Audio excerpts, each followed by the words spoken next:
సిర్పూర్ నియోజకవర్గ ప్రజలకు నమస్కారం.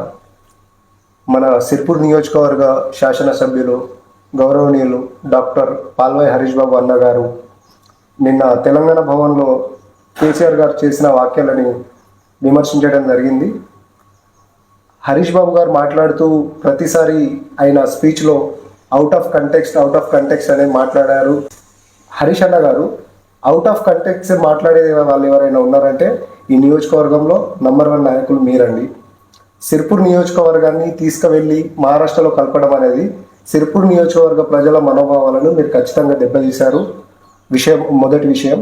రెండో విషయం, తర్వాత మళ్ళీ దాన్ని మీరు సిర్పూర్ నియోజకవర్గ ప్రజలకు క్షమాపణ చెప్పకుండా అవుట్ ఆఫ్ కంటెక్స్ట్ మాట్లాడారని అసెంబ్లీలో సిర్పూర్ నియోజకవర్గ ప్రజల సమస్యలను మీరు తీసుకువెళ్ళి అక్కడ మీరు ప్రస్తావిస్తారనుకుంటే నుంచి కరీంనగర్ ఆ ప్రాంతంలో రోడ్లు బాగాలేవు, 20-30 మంది ఎమ్మెల్యేలు వస్తున్నారు పోతున్నారు, వాళ్ళకు ప్రయాణ సౌకర్యాలు బాగాలేవు అని మీరు రోడ్ల గురించి వేరే నియోజకవర్గాల రోడ్ల గురించి మాట్లాడినారు. ఇదే సిర్పూర్ నియోజకవర్గంలో ఉన్న కౌటాల మండలంలో సాండ్గాం కావచ్చు, విరివెల్లి కావచ్చు, ఈ రోడ్ కావచ్చు, అదేవిధంగా చింతలమానిపల్లిలో ఉన్న గంగాపూర్ విలేజ్కి వెళ్ళే రోడ్ కావచ్చు, అదేవిధంగా బెజ్జూర్లో ఉన్న సులుగుపల్లి రోడ్ కావచ్చు, తర్వాత దయగం మండలంలో ఉన్న రాంపూర్ ఇవన్నీ రోడ్లు కావచ్చు. ఈ రోడ్ల గురించి మాట్లాడండి అన్న మీరు. ఇది సిర్పూర్ నియోజకవర్గ ప్రజల సమస్యలు మీకు అవుట్ ఆఫ్ కంటెక్స్ట్ లెక్క కనిపిస్తున్నాయా? అంటే ఏంటండి మీరు సిర్పూర్ నియోజకవర్గ ప్రజలకు ఏం మెసేజ్ ఇద్దామనుకుంటున్నారు?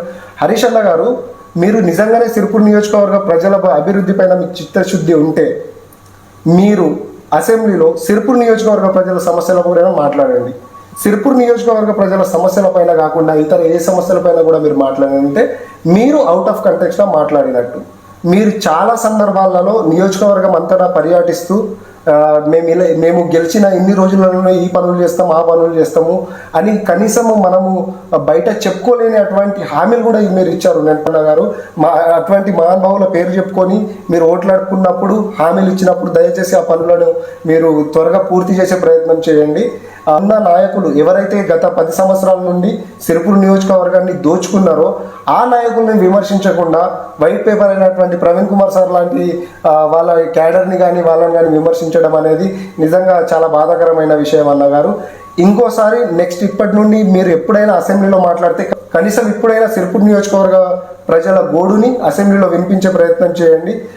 ఇంకోసారి మీరు ఇలాంటి మాటలు మాట్లాడేటప్పుడు తగిన జాగ్రత్తలు తీసుకోండి హరీష్ అన్న గారు. మీపైన ఉన్న అభిమానాన్ని సిర్పూర్ నియోజకవర్గ ప్రజలు మీపైన మీ తండ్రి గారి వల్ల మీకు ఉన్న అభిమానాన్ని మీరు కించపరచుకోవద్దని తెలియజేసుకుంటూ జై తెలంగాణ.